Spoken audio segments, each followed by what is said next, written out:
out budgeting for 6 weeks of backpacking through a Europe winter, you've found your girl. Today I'll be breaking down exactly what I'm budgeting for, how I'm spending across each category, and those unexpected costs that you may not remember. This is hours and hours worth of research, comparing prices, talking to other travelers, so consider this your one-stop shop, all wrapped up in one video. This is for the girlies who don't want to go completely skint, but also don't mind splurging a little bit more on fun and activities. How do we balance it out? Living that hostel life, of course, and not eating at those 5 Michelin star restaurants. I know you want to, but those are gonna have to wait until we marry rich. Just kidding, we are all independent girlies here. We make our own cash money. Let's get into the budget. I've broken everything into accommodation, transport across countries, within city transport, food, activities, and those random extras that will bite us in the butt if we forget about them. And just so you know, all of my costing is in AUD. Food. I am keen to try every local delicacy that I possibly can, but that doesn't mean eating at the fanciest of restaurants to get that ultimate food experience. I used ChatGPT and Google AI to give me a rough estimate on a daily food budget for a low to mid-range traveller. For example, Budapest costs about $35 a day, Vienna is more like $40 a day, Switzerland, girl, we are easily talking $90 plus.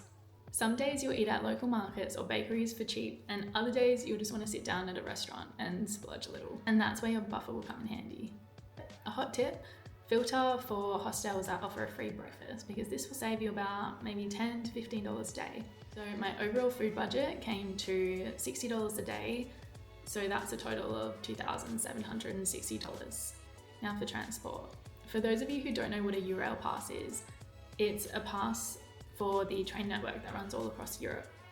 And this covers the cost of your train ticket, but not the cost of your seat reservations.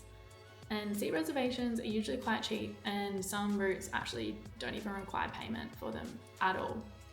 For example, I'm taking the train from London to Paris, and without the pass, the full fare with seat reservation would have cost me $300. And with the pass, only paying for seat reservation, 67 bucks. How good. I purchased the 4 travel days in 1 month pass to cover my most expensive and longest journeys. And this has already saved me $500, so completely worth it. You'll hit that point where you have to toss up whether you'd rather spend 8+ hours on a train or an extra $30 to $50 on a short direct flight. I will 100% go for paying that extra bit of money to shave down my transit time so I can spend more time exploring.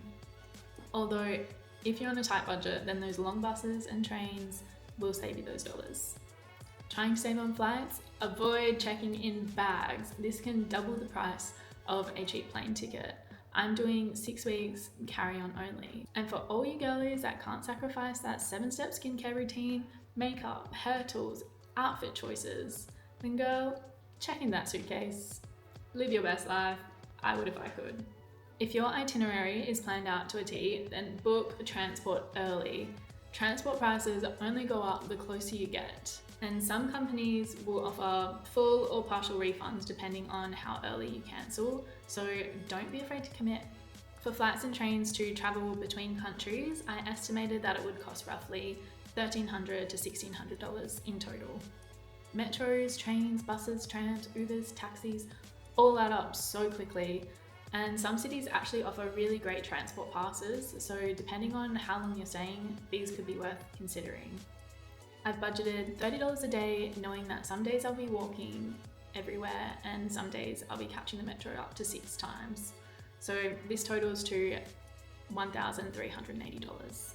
Now for accommodation. Hostels all the way. I filtered for distance from city centre, sorted by price, low to high, and then read reviews like it was my full-time job. Ratings mean absolutely nothing without the reviews. Trust me, I've learned it the hard way. Read those reviews. After some mad self-reflection, I realised that I am not built for those 20+ bed dorms, so I ended up choosing 4 to 6 bed female dorms, which are usually only $5 to $10 extra per night. And honestly, the peace and quiet, worth every cent to me. Less noise, less chaos, right? Plus, female dorms just make me feel so much safer and will help me sleep at night. Fingers crossed. But if you don't care about any of that and you want to save that coin, then girl, don't forget your earplugs, please. My total spend on accommodation was $3,250 for 46 nights, which averages out to be about $70 a night, which is kind of higher on average, but Switzerland, Scandinavia, need I say more? If you want, I can also do a full breakdown on what hostels I picked and why. Just let me know. Now for activities, this is where I splurge. We are here to have the adventure of a lifetime, so if it's iconic, then I am doing it. Some days I'll be wandering around for free, other days I'll be hitting those big ticket items like skiing, museums, guided tours. Make a list of things that you absolutely cannot live without because these add up so quick. Also leave a buffer because one day you're gonna be sitting in your hostel and someone will come up to you and say, hey, let's go on this epic adventure. And my friend, you will suffer major FOMO sickness if you say no. I can guarantee it. My total activities budget came to roughly $3,400. Now I'm going to talk about extra costs that people can forget. First up, international transaction fees. These can be up to 1 to 3% per purchase. Now I'm a credit card for points girly and these fees have me questioning my life choices. If you want to avoid these fees, use a travel card with no international fees. When you're at an ATM, pay in the local currency. Don't fall for that convert to AUD trap, and let the bank know before you go traveling that you will be away. Next up, nightlife. I'm not a huge drinker at this stage, but dare I say, my arm was made to be twisted.